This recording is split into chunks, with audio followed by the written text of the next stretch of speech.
A recent UN report revealed that Iran now holds enough 60% enriched uranium to produce 6 nuclear weapons. And Iran has no plans to slow production. This not only threatens the U.S. and Israel's security, but global security at large. For years, Iran has been in continuous violation of UN Security Council Resolution 2231 that it was endorsed the JCPOA. I commend President Trump for swiftly reinstating maximum pressure on Iran, which directed the next UN ambassador to work with the E3 on the snapback UN sanctions on Iran.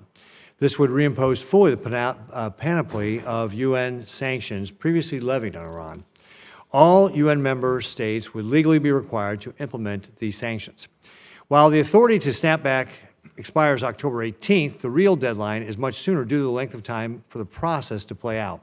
The need to conduct the snapback under favorable UN Security Council leadership and the role of the snapback in the upcoming negotiations with Iran.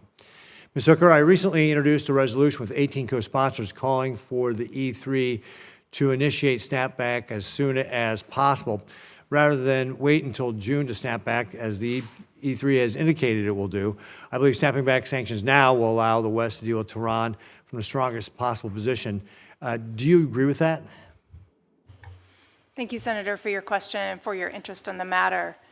If confirmed, I look forward to learning more about where the administration is in implementing maximum pressure, which the President has stated will be necessary to implement towards Iran.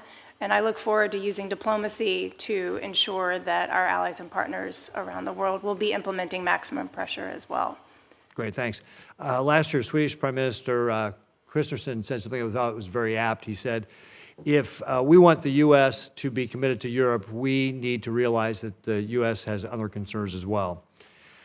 Ms. Hooker, what signal do you believe stronger pressure from other European allies against the Iranian regime would send to President Trump? Do you believe it would help strengthen transatlantic ties? Thank you, Senator, for that question. Maximum pressure is going to be necessary on Iran going forward. And not being in the seat yet, I don't have privy to where we are in those discussions, but if I am confirmed, I look forward to learning more about that and ensuring that we're doing what we can to get our European allies and partners to do their part. Well, but given that, again, you're not in the seat yet, but what's your feel? Do you think that if we see our European allies actually showing greater resolve toward places like Iran that are outside of Europe, that would help the transatlantic alliance? Thank you, Senator, for that question. I think cooperation from our European allies would be helpful in signaling, and I look forward to, if confirmed, I look forward to having those conversations.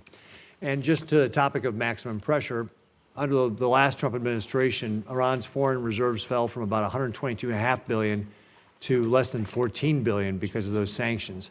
And that's the kind of results we need to see this time around as well from the maximum pressure, by making sure that Iran's not got the money to be able to support the terrorism they've done around the world. In 2017, after the Quad revival under President Trump, China's foreign minister dismissed it as a sea of foam in the ocean. And yet 8 years later, Secretary Rubio's on his first official day, he met with our Quad counterparts, illustrating the group's continued importance. Under the Biden administration, the Quad grew from senior-level security dialogue to leader-level summits. However, summit agendas also grew with an ever-expanding list of initiatives and working groups, but not necessarily no clear priorities.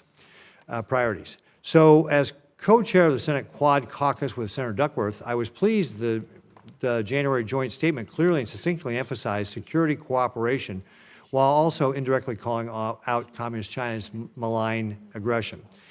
This bolder posture is critical for the Quad to remain relevant. It also proves the Quad is a force for good and stability in the region. Ms. Hooker, do you believe that the Quad can and should place a greater emphasis on hard security cooperation? Thank you, Senator, for that question. As you noted, the Quad was revived under President Trump during his first term, and I see it as one of the greatest successes of his first term, is reviving that relationship. If confirmed, I look forward to supporting the President and the Secretary in advancing the work of the Quad across a broad area. I'm not privy to exactly what's being discussed right now, but going forward, if confirmed, I look forward to doing that and happy to be back in touch with the committee on that.